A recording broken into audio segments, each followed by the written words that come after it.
How's it going, guys? Brett Medlock here with the one and only Jason Lapine, who you might recognize from this channel because he used to make content here. Where have you been, Jason? I've been lost in the woods for a long time. Actually, I've just been gaming a lot. No time to make videos anymore.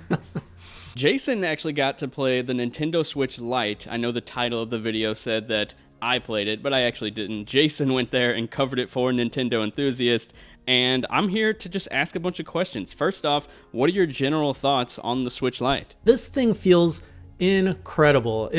So I've had a PlayStation Vita, I've had the 3DS, and this thing feels better than all of it. It feels better than the regular Switch because it's more compact. The shell and the material that they use for this thing just feels like a higher quality. It's pleasant to the touch.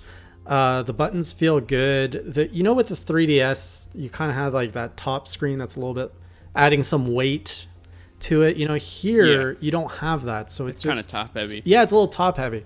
So here you don't have that, and it is a little bit longer, I believe, than the PlayStation Vita, which overall it just makes it way more comfortable. So this is probably one of the most comfortable handheld gaming devices I've ever held. Wow. Okay, so you just unpacked a lot of stuff. So first off, you like it more than the OG Switch. That's a pretty big deal. When it comes to handheld, yes. There are a lot of advantages to it. So when you're holding the OG Switch, you've got to deal with the Joy-Cons, which have their own pros and cons. I felt with the Switch Lite, the buttons felt less clicky than the Joy-Cons, more similar to like the Pro Controller. The D-pad was a pretty big deal, especially for those who care about having that traditional D-pad feeling. Yeah. And also on the Joy-Cons, you don't have a D-pad. You've got the 4 buttons. So this D-pad on the Switch Lite has that. So if you look at the Pro Controller right now and you push on the D-pad, the whole button presses down even in the middle. With the Switch Lite, you have that pivot so that you get more of that traditional D-pad feeling you get on any other Nintendo controller. So, well, that sounds great. Is it clicky? The D-pad or the buttons? Yeah, or is it kind of mushy? The D-pad. It's kind of mushy, if I recall. So if you basically take like the D-pad from the NES, the SNES, all those, or NES and SNES, however you guys call it, it feels more like the classic. It's the SNES. Thank you. It is the SNES. The one downside, though, and this was I had the same problem with the PlayStation Vita, is the right thumbstick. And for someone of my hand size, that right thumbstick is just... So when you're holding the Switch Lite, it's pretty much resting right here in your hand. So the thumbstick pretty much shows up here unless you kind of hover your hand away so that your thumb's on the thumbstick, but then you're not getting that Switch Lite support in the palm of your hand. That's the only thing I predicted would be a problem, and when I held it and played it, again, if I'm playing any game that's very reliant on that right thumbstick, it would not be a fun time. I also was wondering, so this thing is smaller. So like obviously, like similar to the Wii U, like when you play Wii games on the Wii U's gamepad screen, it makes the Wii games actually look playable compared to on like an HD TV where they look terrible.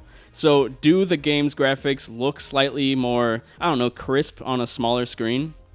So it's tough to compare. The 2 games I got to play during my demo was Link's Awakening and Luigi's Mansion 3. 2 games that I only got to play in handheld, so I've never seen what these look like on console versions. They looked really good.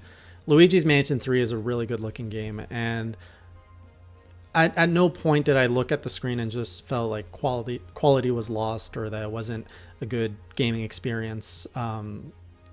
It was just, it's really beautiful. And like, I'll keep saying it over and over again. I believe that this is the best handheld experience you can get for gaming right now out of any, really, when you think about it, what else is there in terms of competition? You've got the OG Switch which was the only really HD handheld, and now the Switch Lite trumps that. It's just a better deal for handheld gamers, and it's a better product overall. It feels better and it looks better. I like the color of that yellow Switch. Is it heavier as a whole, or is it lighter? I figured it is lighter. Okay, I figured it'd be lighter. Does it actually fit in your pocket? That's a good question. I didn't try to put it in my pocket because it was tied down to the table with a wire. It's it's about that big, I would say. Oh, okay. So if you have some decent size, if you have cargo pants, yes, it will fit in your pockets. I don't know how many people still wear cargo pants. Too many. But if you wear skinny jeans, I mean, can you even fit like a $20 bill in skinny jeans? You probably won't be able to fit. A little bit of an easier cell to put in your pocket if that is something you're interested in. You will have the thumbsticks that will protrude a little bit, so that's a little bit of a concern maybe for the lifespan of the Switch Lite. I can't imagine myself, I wouldn't put that in my pocket for, let's say, a year or two. I'd imagine that would wear down the thumbstick. Yeah, I didn't even think about that. This is the first fully portable console that they've done that doesn't have like the 3DS sliders. Yeah, so these are proper joysticks. I call them thumbsticks because they are a little short, but they're essentially joysticks. Are they like the same size as like the Switch's, like the normal Switch Joy-Con joystick?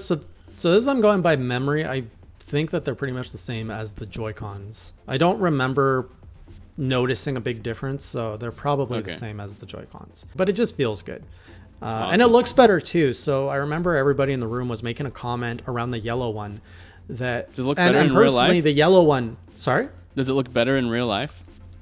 Exactly. Yes, it does. So a lot of people didn't really like how the yellow one looked online and in digital prints, but when you look at it, it's a little bit more of a muted yellow, maybe a little bit more like that Detective Pikachu in the back.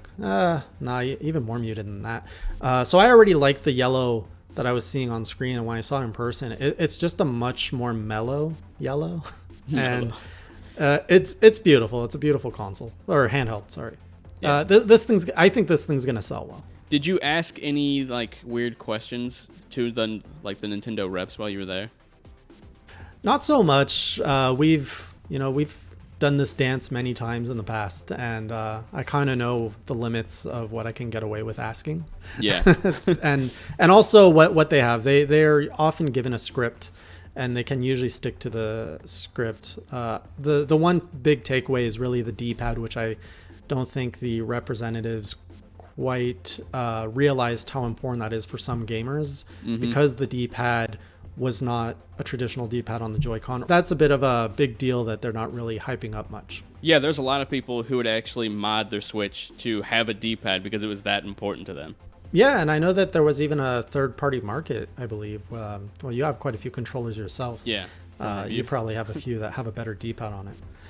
Awesome. Well, I think that's all we got to talk about. It seems like Jason's pretty high on it, that it's going to be really great. I'm happy to hear about the quality of the build. That worried me, but the fact that you're saying it's sturdy sounds really awesome. Because I'm going to be buying these things for 2 kids, and they're young, like 5 and 6, so we're not...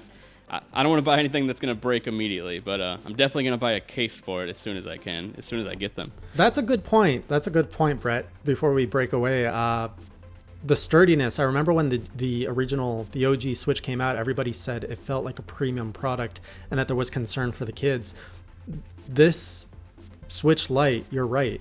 It doesn't feel like it's more for kids. It's not like, it doesn't feel like the Wii U tablet, but it does feel more sturdy, like typical Nintendium, as some people call it. So I would feel more comfortable with the Switch Lite in a pair of kids' hands versus the OG Switch, for sure. Awesome. Yeah, because the Switch, I feel like... I mean, I dropped it once, and then the Joy-Con, it immediately would slide out without me pressing down the button. I've seen my own son drop that Switch in the back more times than I'd like, and every time it's yeah, it's scary. But yeah, thanks for coming on, Jason. It's nice having you on the channel for the first time in like a year, so thanks a lot for coming. Yeah, it's been good being back. Thanks for the invite. Yep. And thanks for going to the actual event and doing this for us. That's really awesome. Anytime. I will play games for you anytime, Brett. We'll see you back on here in the near future, hopefully something at EGLX. Maybe we can figure something out, which is in October. Absolutely. That's it for us. Thanks a lot for watching. Be sure to hit that subscribe button if you're interested, and maybe even that notifications bell if you're feeling generous. We'll talk to you guys later.